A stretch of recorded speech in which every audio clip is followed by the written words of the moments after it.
Welcome back to the Citizen channel. Hope you're all staying safe and well. I've got a bit of a tickly cough today, guys. I'll try and get through this without too much bother. We've got a little History Boys feature today, guys. I'm going to go back to February 1993. 20th of February 1993. We're going to look at a game at Carrow Road, Norwich City against Manchester City. Both teams that season had played 27 games of a 42-game season.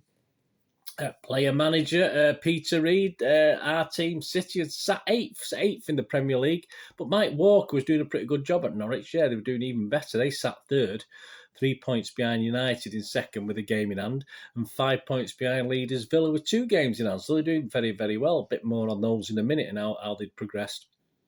But it would prove to be a tough task for an injury hit City. And also Peter Reid was suffering from flu at the time as well. So it wasn't going to be easy to come away with Carrow from anything that day. Please, if you're new to this channel, please push that subscribe button if you've not already done so. That's great. Tell your friends about this. I do City past, City present, City forever. That's what I say on this one. So I'm grateful for any support you can give, and also I have a little film and TV channel as well. So get that subscribe button pushed if you haven't, and push that notification button so you know these vlogs are coming out. And I say it's a history vlog today, but we do all sorts of things on it. Much appreciated. Away from football, I lived in Gorton at the time, Abbey Hay Gorton. My kids were 6, 9 and 11 respectively by the time of this game, and I was a catering manager at New Smithfield Market for one of the fish merchants there. Things were going pretty well. I didn't get to many away games, obviously with a young family, but I did have a season ticket for Main Road, and my son had one as well. So I was getting to all the home games more or less. And I did get to the odd away game, but very few and far between. In the UK generally, unemployment had reached 3 million under a John Major-led government at the time. The IRA, they remained active on the UK mainland as bombs would explode at the end of February in Warrington, in Warrington, so not so far away from where I am today. Kids and adults were left devastated, especially adults, as Count Duckula finished its run on ITV. The last episode aired on ITV. Obviously we've got repeats, haven't we? But people were left a bit gutted at that time when it finished its little run. And a violent episode of Casualty, where the A&E was firebombed by youths rioting, drew hundreds and hundreds of complaints and criticism for the BBC. But there's always a silver lining, isn't there? There was a record 17 million plus people tuned in, so it wasn't all bad, was it? Obviously, complaints, but the most watched Casualty at that point in time. No Limit, No Limit, remember, There's No Limit by 2 Unlimited topped the singles chart here in the UK. Jurassic Park, it was frightening, great film, it was frightening me at the box office. It was the biggest film, definitely by a long, long way that year in the cinema charts. And if you had a quid and stuck it under your mattress, it'd be worth £1.82 today. It's not a lot, is it? You may as well just spent it. It's not really worth hanging on to, was it? Right, back to the game, back to the Norwich and City. City had been on an unbeaten run. We'd been on an unbeaten run of 6 games with 5 wins and a draw since we were beaten at home to Arsenal on January the 16th. This included a couple of FA Cup wins as well. Set up, of course, the infamous quarter-final tie at Main Road against Tottenham. Obviously, I won't talk about that now, but I'm sure we'll talk about it again. Norwich had begun to stumble though. They were third in the league, but actually in early December, on the 8th of December, they were actually 8 points clear at the top after about 18 games. I think the graphic will be up there of the league table. But they struggled after that. They're going into this game, of the last 8 games, they'd only won 2, drawn 3 and lost 3. So that's what left them in third position. So although quite high, they had been even better. So they're struggling a little bit. So could our City take advantage of Norwich City and help our own little league position? But we did have a few injuries, as I said, and Mr. Reid was suffering from flu. What could go wrong? Well, probably everything if it's City. A crowd of 16,386 were at Carrow Road. The lineups that day: Norwich was Gunn, Culverhouse, Bowen, Butterworth, Polston, Megson, Goss, Power, Robbins, Fox, Phillips, and the subs were Such, Johnson and Walton. City lined up like this: Colton, Ranson, Phelan, Ingebrigtsen, Curl, Vonk, White, Sherrin, Quinn, Flitcroft, Holden, and the subs were Hill, Quigley and Dibble. On the headlines, yeah, the headlines the next day or the same evening or the next day, depending which paper it was, etc. The headlines summed up the game. It's cold comfort for Reid as City crumble. Bum rap bugs Reid. There you go. So you've got the bum rap because Robin scored with his bum, one of the goals for Norwich, and of course Reid's flu bug. So there you go. Bum rap bugs Reid. Blues in a shambles. Well, okay. Reid is bugged. And City let Norwich defence off the hook. Yeah, we had enough chances to win this game, apparently. We, of course, suffered a 2-1 defeat. You can tell it didn't go well. Suffered a 2-1 defeat in this game. And Paul Hintz, writing for the Manchester Evening News, summed it up with his writing. I'll just read you his match report. Manchester City players want their backsides kicking for losing a match which they should have won by a rugby score.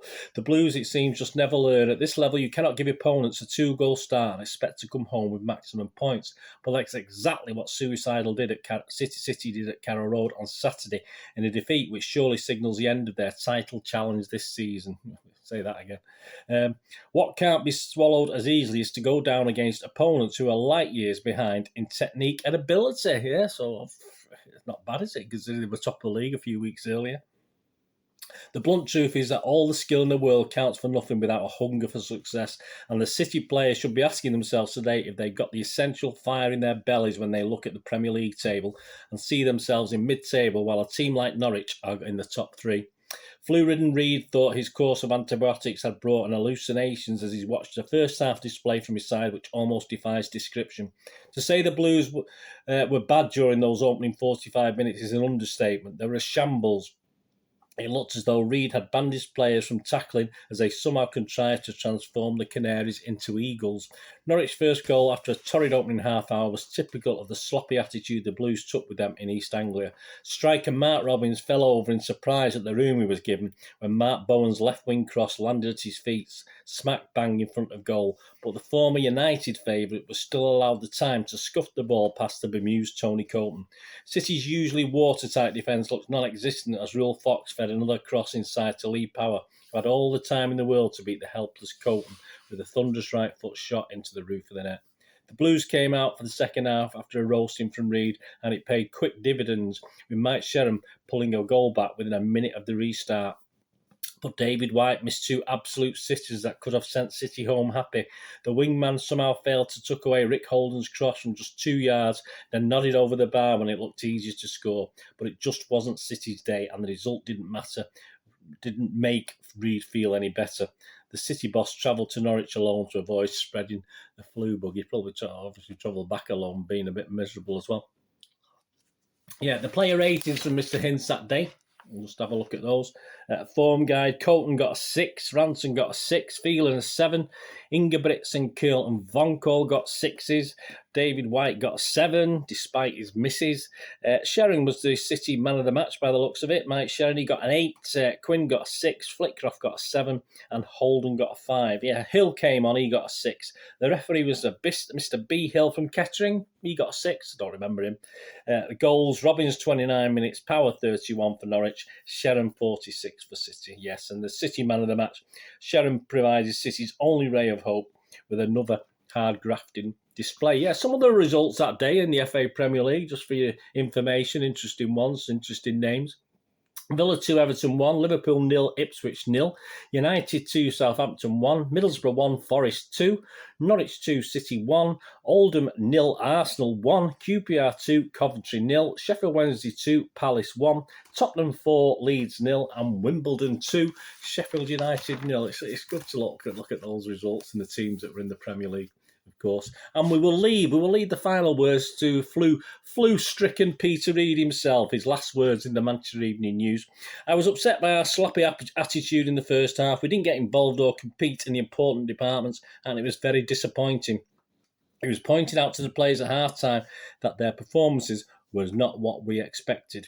We improved after the break to create a couple of decent chances, but on the whole, it just wasn't our day. Well, it certainly wasn't, Peter, was it? Well, that's the game, a 2-1 defeat, unfortunately. Well, as for Norwich, I say they did sit third. That sort of kept them in third spot at the time. and they gleaned 21 points from the final 14 league games, which kept them more or less in the top three for the rest of the season. But they would actually finish third by the end of it, 12 points behind champions United, who sort of run away with it, and 2 points behind runners-up Villa, who obviously were a big threat for a while, but then faded. But this would be enough for Norwich. Yeah, there'd be an extra place in the UEFA Cup, so they managed to get a place in the UEFA Cup the season after. And they did manage to reach round 3 of that UEFA Cup the season after, and even beat the mighty Bayern Munich in the second round. Very famous victory, very, very well publicised at the time. But yes, manager Mike Walker was actually sacked later, as Norwich didn't reach the heady heights of what they'd done this season in the Premier League. And by season 94-95, the season after that, Gary Megson was at the helm and they were relegated. So say the reign at the top didn't last too long. As for us, well, we only collected a further 17 points from the last 14 games as our sort of season fizzled out. Peter Reid had reached probably as high in the league as he could in a couple of previous seasons, and we finished 15 points behind Norwich themselves and 27 behind the eventual champions United. As we know, we survived a season longer, that's for sure, than Norwich did. We actually got relegated, of course, at the end of the 95-96 season to join Norwich in the second tier of English football. But yeah, so that's another story, as we say, isn't it? Let's be honest about it. But there you go. Hope you enjoyed that, guys.